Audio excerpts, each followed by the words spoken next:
Hi, welcome back. This is Truth Be Told, and I want to straight up tell the truth. I know you guys haven't heard from me. I've had a lot of things going on in my life, but I'm back now. The last video I made was about an accost on myself and being assaulted by a white supremacist. If you look at my video under Trumpster Dumpster 2020, I'm going to break it down exactly what happened, and I will be talking in a 2 or 3 part series to break down what happened to me. So let's start. Saturday, August 29th, 2020, I was leaving work, and I left work and I went home, and I decided that I wanted some Asian food. And so I put an order in for some Asian food, and then I went to pick it up. I was looking at the dash in the Cadillac that I was driving, and it said that I needed to check the oil in the trans fluid. The fluids were low.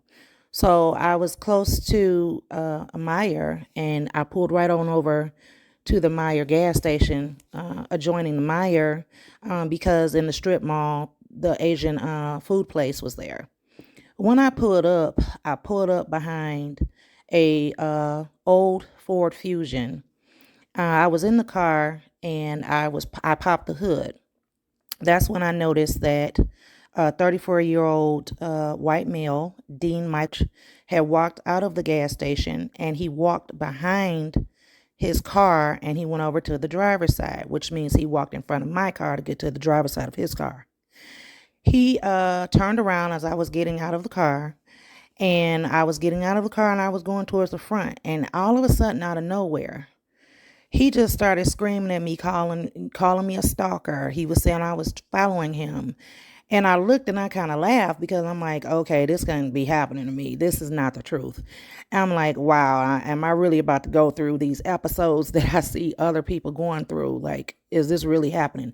I'm tired. All I want to do is check the transmission fluid, check the oil, actually, and get a bag of ice and go home and eat my Asian food that I had ordered for myself and my family. So he starts saying, "You're stalking me, you stalker," and this and that. And I told him, I said, "I don't know you." I said, "Maybe you got the wrong person. I don't know you." And I'm proceeding to open up the hood because I'm thinking to myself, if I tell this man, he will go on and leave me alone. But no, it escalated.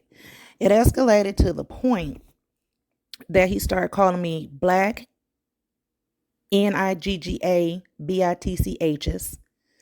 He was calling me all kind of names. And at that point, I noticed that he started walking over to the driver's door, saying "FUB, you NB, I'm gonna get your VIN number." So at that point, I stepped behind the pump because my hood was up and my driver's door was open, and I stepped behind the pump and I let him get it. By saying let him get it, I let him get the VIN number. Okay, I'll explain that in another video because that was about to be used against me by these township sheriffs to throw me in jail. Let him get it. Let him get it means I let him get the VIN number off of my car or the car I was driving. He had no business coming to a total stranger, cursing and acting a fool like that. Okay. He then kept calling me out of my name and everything else. So at this point, we're going back and forth, actually arguing because I'm trying to tell this man, I don't know you. I've never seen you. I've never met you. You got the wrong person, and stay away from me. Don't come back over here. Okay. He got upset again because he went back to his car. And he was like, "Oh, yeah, yeah, you hate white people," and all this crazy stuff. And he happened to have a Trump Pence bumper sticker on the back of his car. So I said, this must be some Trump Pence stuff. This must be some Trump. This is some Trump stuff then. This is what people talk about when they talking about Trump supporters, and certain Trump supporters act a fool. Now, I'm not blaming every Trump supporter. However, we do have some that we've noticed January 6, 2021, act a fool at that Capitol. I digress. Anyway, he got upset and he came back around the back of his car, and then he came right back over towards me. And at this point, I shut the car door, but the hood was still open on the car. And I'm thinking, oh my God, this man is about to mess up the North Star engine. He's about to do something crazy to this car. I still stood back, and he went around and he got the license plate number, the license plate number off of the back of the car. So I'm thinking to myself, okay, why is a person getting my VIN number? For starters, who gets VIN numbers? And then number two, why are you coming back over here a second time and now you got the license plate? Okay, so I told him, I said, I think you need to go on. At this point, I went, he walked back over to his car and I went in, I shut the hood of the car, of the Cadillac, and I went and I got my phone and I started pressing record because we have to audio and video record everything we do when we deal with these white supremacists. We have to make sure that we cover our butts because that'll be our butts on the line, okay, for something that we didn't even do. Mind you, this man is a total stranger. I have never seen this man in my life. I hope I never see him again. I don't know who this man is. I've never seen this man. Okay, I'll explain that later too. He gets in his car. So at this point, I went to the hood of the car of the Cadillac that I was driving, and I zoomed in on his license plate because he was pulling off. Now, when I did that, he backed his car up from the pump. He was pulling off. He backed up, put it in park, cut it off, and got out. And he proceeded to come back over to me again in an aggressive manner, calling me black, Nigga, bitchs, and everything. He was just out of control. To me, I thought this man was about to strike me. So at that point, he's right back up in my face. And at this point, I'm standing in between the driver's side door and the pump. And he's right back up in my face. And so I noticed that he had just gotten too close to me. And at that point, I pepper sprayed him. Because at this point, the whole time when he got out the car and he was coming back the third time, I'm screaming to the gas station attendants, call the police. Somebody call the police.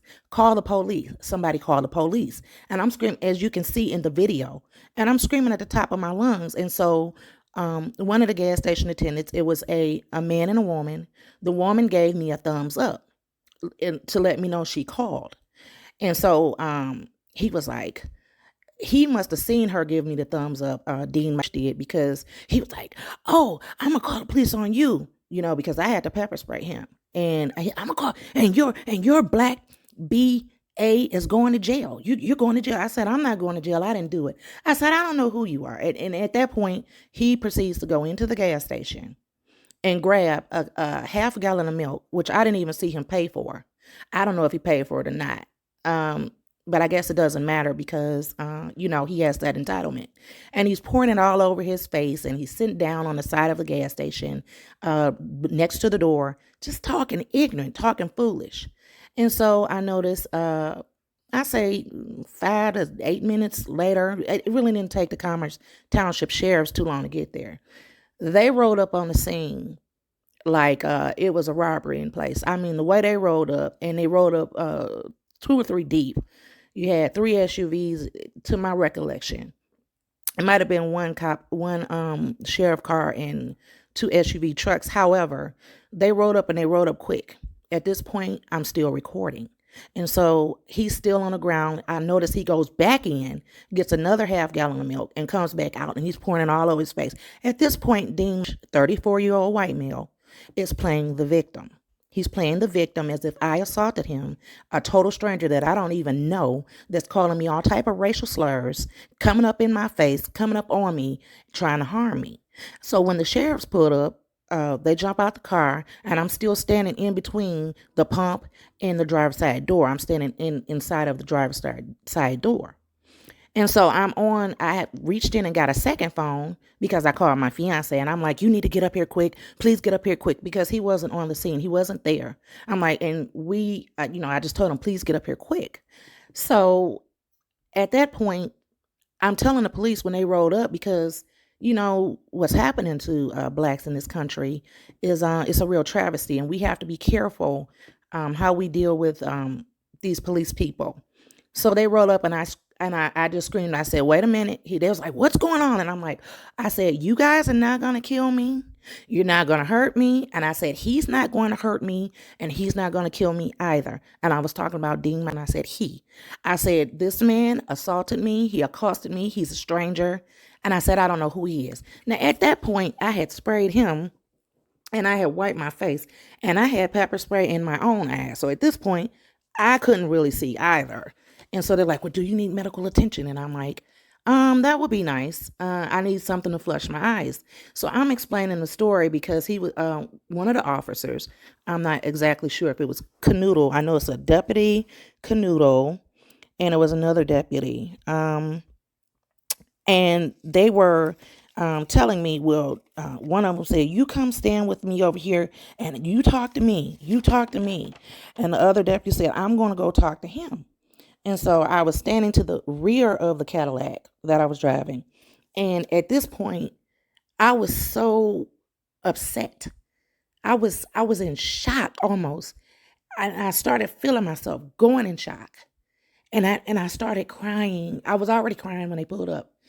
And I started crying and I was like, you know, I don't know who this guy is. He just came out of nowhere and I was getting emotional, and out of nowhere, the deputy, he screamed at me,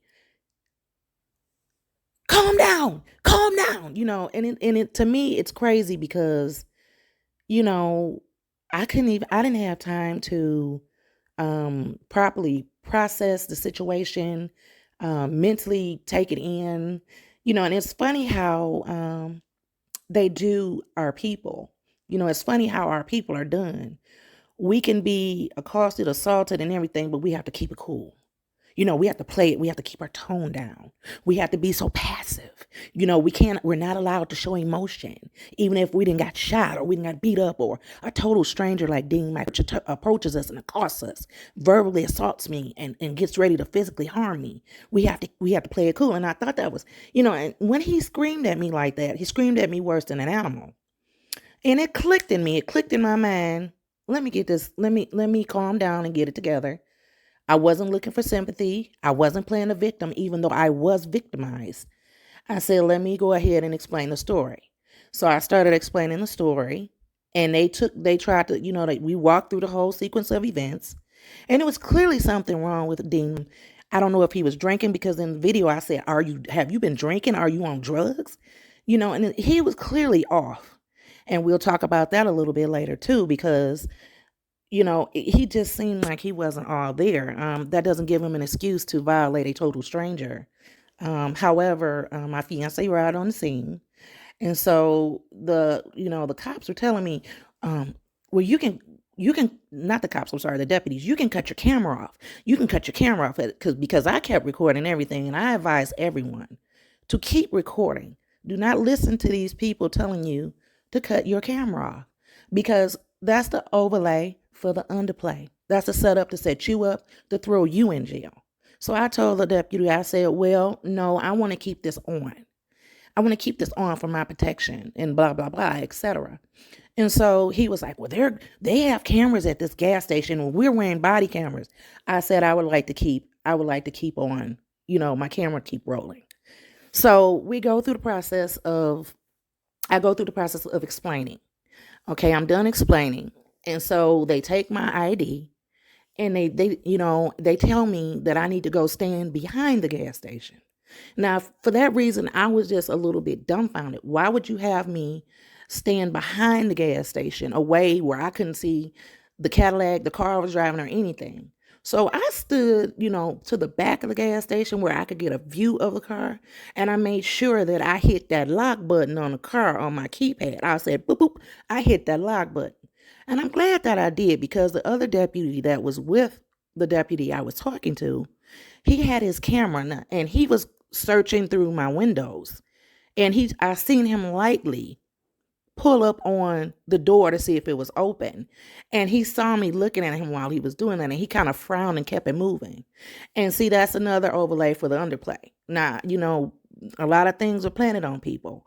A lot of things are put in people's cars, when we have to deal with these police people and these deputies and etc. So we have to be very careful.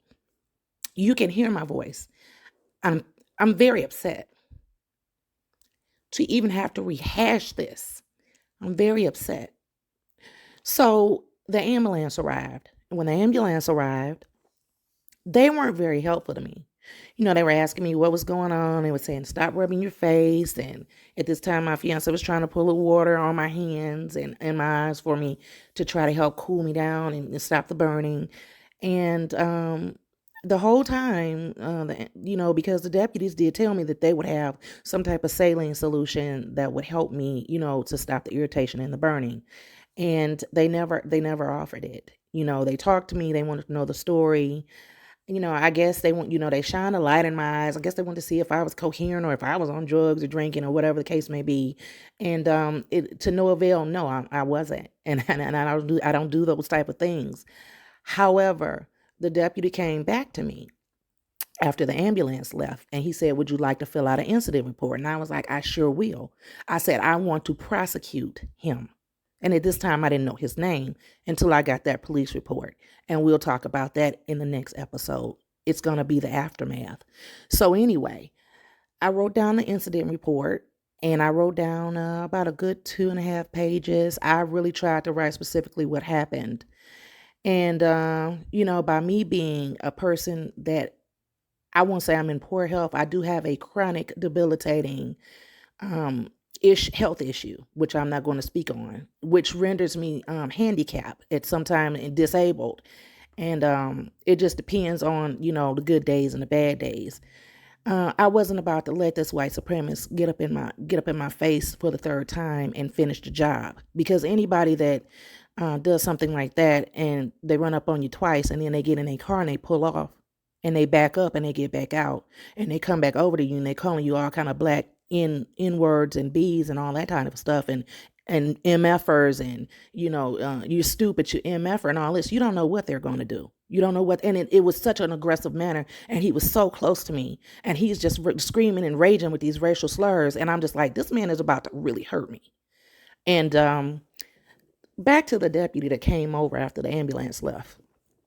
He was saying, we might have to prosecute you or something to that nature because I used a weapon. And I'm thinking to myself, well, this is pepper spray. You can buy this at Target. You can buy this at Walmart. This is not a weapon. So he said, yes, you did use a weapon. And, to my knowledge, it might be a little hazy, but he was telling me that I could be prosecuted because I said I wanted to prosecute Dean Mike. And he said, well, he wants to prosecute you for spraying him. I said he shouldn't have never ran up on me like that 3 times. I don't know. He was calling me racial slurs. I didn't know what was going to happen.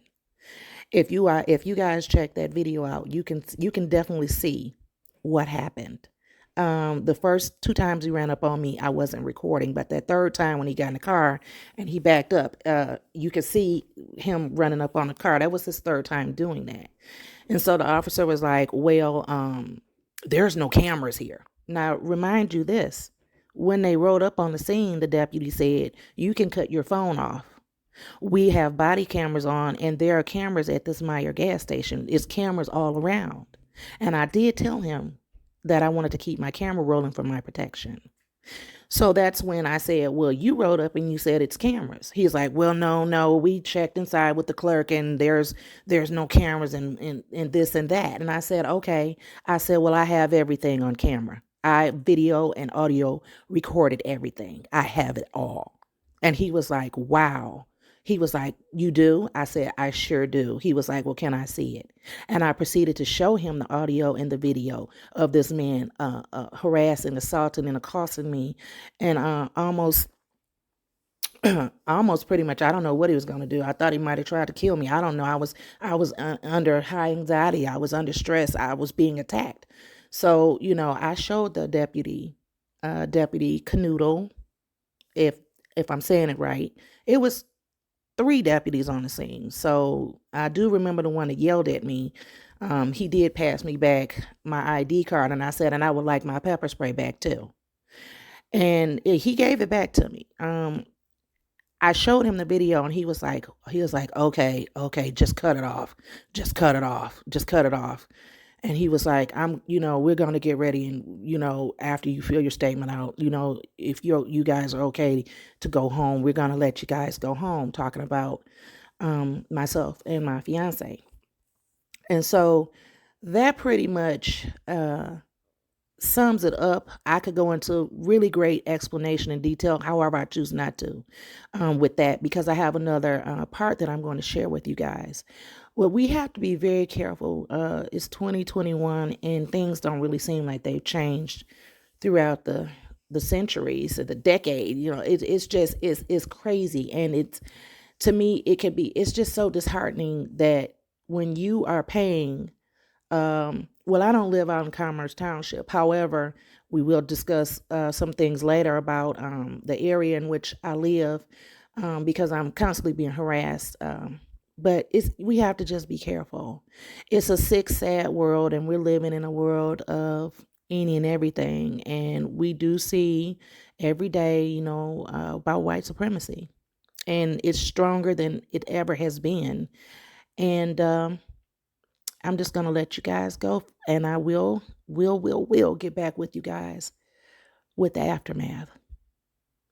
Truth be told, and I'm out.